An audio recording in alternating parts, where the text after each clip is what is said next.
Si Aljon Albelda na motorcycle taxi rider sa Metro Manila na biyayaan na ng 5,000 pisong ayuda mula sa gobyerno sa gitna ng patuloy na pagsirit ng presyo ng langis. Saglit lang yun. Magmamahalan yung mga bilihin eh. Binili ko na ng bigas. Yun, natuwa yung magulang.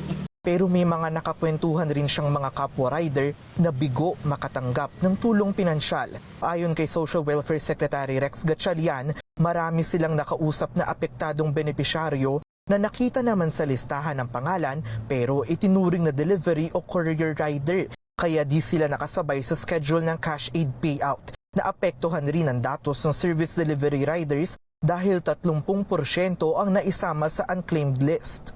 Ang personal ko na obserbasyon doon, again, itinago na naman sila ng mga operator nila, pinalabas na service delivery sila kasi lumagpas na sila doon sa quota ng backride type of operation. Kasi there's no other logical reason kung ba't sila i-misclassify. Noong nakaraang linggo, lumabas din ang umano'y pag-filter sa listahan ng TNVS drivers o yung mga tsoper ng ride-hailing apps para sa four-wheel vehicles. Itinanggal kasi yung mga tinawag na tempo driver o yung nakasama sa Transportation Network Company pero walang prangkisa mula sa Land Transportation Franchising and Regulatory Board. Ayon sa DSWD, umabot sa halos 22,000 na MC taxi riders ang nakakuha ng cash relief assistance. Halos 23,000 ang TNVS drivers. Dahil marami pa rin ang walang ayuda, ipinatawag na ang mga transport network company para magsumite ng panibagong listahan. Ayon sa LTFRB, lagpas 134,000 na drivers ang dinagdag ng mga kumpanya. Matapos ang unang pagsala para sa mga umuulit na pangalan, kailangan pang iberipika ng ahensya ang 29,000 na TNVS drivers at 78,000 naman na MC taxi riders. Walang limitasyon ang bilang ng drivers para sa TNVS, kung kaya tinitingnan na ang pagbubukas ng dagdag slots para sa kanila.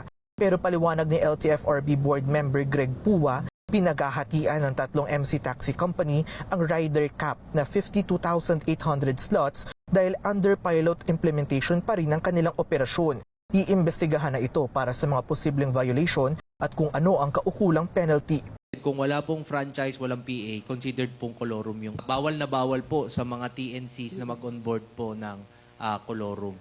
So may violation po ng rules yan, pero titignan po na natin, baka pwedeng tulungan po muna natin itong mga tempo drivers na ito dahil during this time of crisis, mas kailangan po nila maging legitimize sila. Pagsisiguro naman ng DSWD, Basta ikaw ay nasa network, nasa platform, nabibigyan ka ng referral ng negosyo, right after Holy Week, isa-schedule na natin ang mga special payout.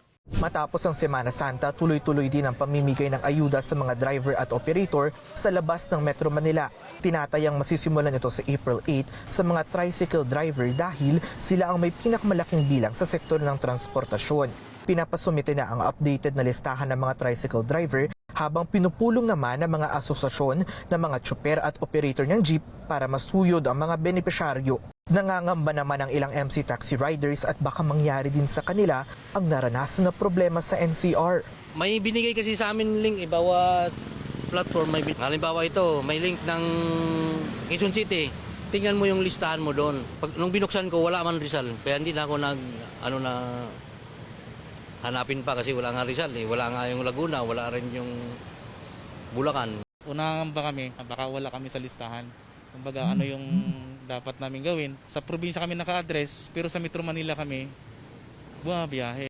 Nag-register kami na sana makatanggap din kami lahat. Siyempre pare-parehas din tayo tinamaan ng crisis ngayon. Ngayong Semana Santa, tuloy-tuloy ang ilang MC taxi rider na mag-aabang at tatanggap ng kanilang mga pasahero. At kahit inaabangan din nila ang kanilang ayuda, hiling din nila at iba pang mga tsoper magawa ng paraan ng gobyerno na matapyasan din ang singil sa produktong petrolyo at huwag hahayaan na sumirit palalo ang presyo nito.